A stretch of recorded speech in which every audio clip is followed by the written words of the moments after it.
اس کی تین کیفیات ہو سکتی ہیں، کیوں اللہ کی طرف سے یہ چیزیں آتی ہیں۔ سب سے پہلی شے ہے، اب وہ جو آیات میں نے سنائی تھی وہ سن لیجیے پہلے ترجمہ۔ سورہ تغابن میں فرمایا ما صاب من مصیبت الا باذن اللہ، دیکھو کوئی مصیبت تم پر نہیں آ سکتی، نہیں آتی مگر اللہ کے اذن سے۔ ومن یؤمن باللہ، اور جو شخص اللہ پر ایمان رکھتا ہو یہد قلبہ، اللہ اس کے دل کو ہدایت دے دیتا ہے، اس کے دل کو سکون عطا کر دیتا ہے، وہ راضی برضائے رب ہو جاتا ہے، اس میں شکوہ نہیں رہتا، اس میں شکایت نہیں ہوتی، اس میں تلخی نہیں ہوتی، کیوں ہو گیا، کیسے ہو گیا، کیوں ہو گیا، نہیں ہونا چاہیے، نہیں دیتے۔ یہ سارا جو پیچ آدمی کھاتا رہتا ہے نا اندر ہی اندر، وہ جو پیچ کھا رہا ہے، یہ سب پیچ سے نجات مل گئی۔ برو کشید سے پیچا کہ ہستمود مرا، چے اقدہا کے مقام رضا کشود مرا۔ یہ پیچ کھانا جو ہے، پیچا کے ہستمود، اس سے اللہ تعالیٰ نے مجھے نجات دے دی ہے مقام رضا کے ذریعے سے۔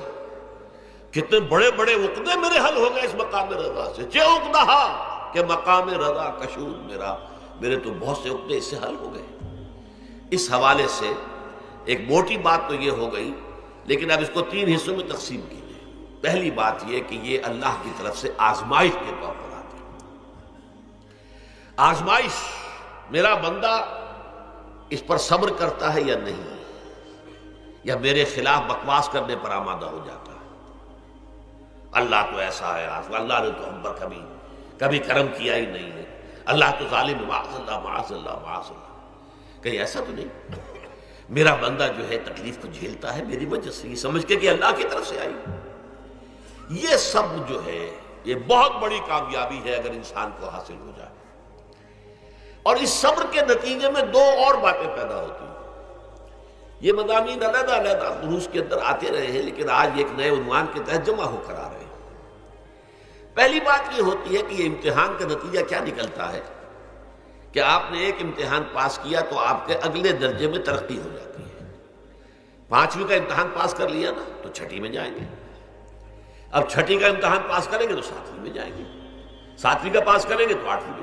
درجہ بدرجہ انسان کی دینی، ایمانی اور روحانی ترقی کا ذریعہ یہ آزمائش ہوتی ہے۔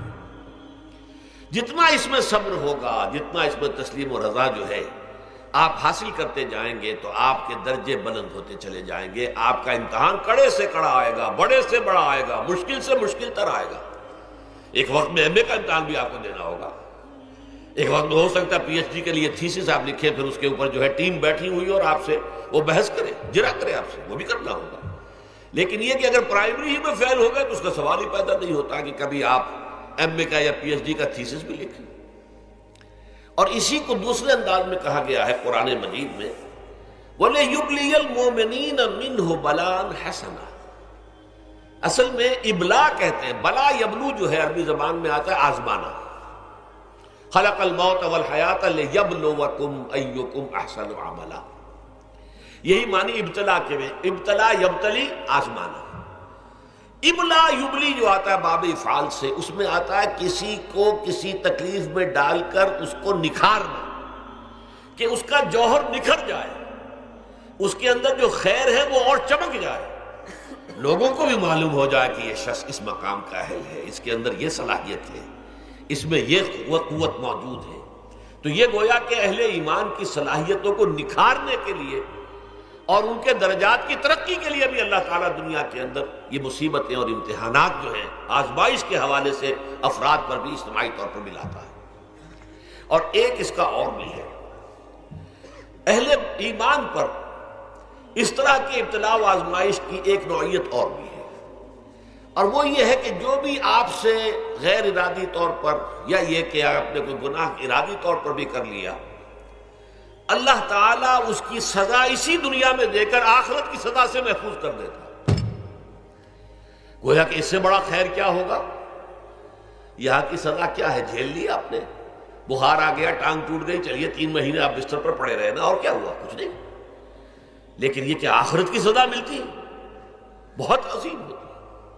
لہذا کفارہ بناتا ہے اللہ تعالیٰ گناہ، ان جو بھی گناہ ہو گئے ہیں، غلطیاں ہو گئی ہیں، ان کا کفارہ اللہ تعالیٰ بندہ مومن کے لیے، حضور کی ایک حدیث ہے، اس کا متن مجھے اس وقت یاد نہیں ہے، کہ مومن کا معاملہ عجیب ہے، اسے کوئی تکلیف پہنچتی ہے صبر کرتا ہے، وہ اس کے گناہوں کا کفارہ بن جاتا ہے، اور اگر کوئی خوبی ملتی ہے تو اللہ تعالیٰ کا شکر ادا کرتا ہے، اس کے درجات بلند ہو جاتے ہیں۔ تو یہ معاملہ جو ہے اللہ تعالیٰ کی طرف سے بندہ مومن کے حق میں خیر، کہ در حقیقت اس کے ان گناہوں کی پاداش کہ جو اس نے یہاں کر لیے ہیں، یہی دنیا میں دے کر دھو دیا جائے، پاک کر دیا جائے۔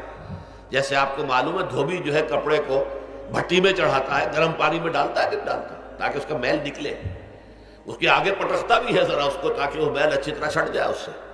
اسی طرح اگر دنیا میں ہمارے میل چھٹ جائیں، دنیا میں اگر ہمارے گناہ دھل جائیں، تو یہ بڑے نفع کا سودا ہے، بڑے نفع کا سودا ہے، بڑے نفع کا سودا ہے۔ اس اعتبار سے آپ غور کیجئے کہ اگر یہ حقائق ہمارے سامنے رہے تو کیا کوئی تکلیف دنیا کی ہمیں بھاری محسوس ہوگی؟